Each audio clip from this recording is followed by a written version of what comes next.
L'un des premiers dilemmes que l'on rencontre lorsqu'on se lance dans la couture, c'est le choix de la machine. Le plus important consiste à déterminer quelles fonctions vous seront nécessaires. Il n'est pas utile de partir sur un modèle trop sophistiqué si vous n'êtes pas certaine que la couture vous plaira. Mais gardez également à l'esprit qu'une machine bon marché ne sera pas toujours une bonne affaire. L'idéal c'est à la fois une machine simple d'utilisation et proposant suffisamment de possibilités pour vous permettre de progresser. Une des premières questions que vous vous poserez, mécanique ou électronique. Au début ce sera surtout une question de budget. Si vous souhaitez mettre autour de 100 €, ce sera une mécanique, pour débuter ça peut largement suffire.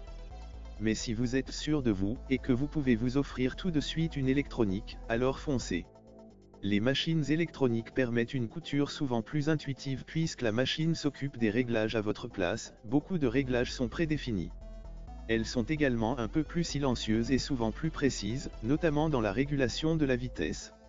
La graduation des intervalles dans le réglage de la largeur et la longueur de point est plus fine, certaines fonctions automatiques de point d'arrêt, des stops à aiguilles plantées ou levées sont proposées.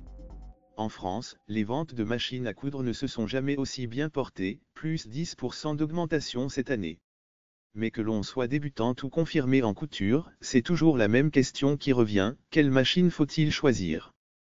Car entre les multitudes de références et de prix, choisir sa machine à coudre peut rapidement devenir un casse-tête.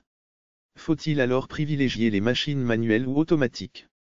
Comment ne pas se tromper lorsqu'on investit dans une machine à coudre ?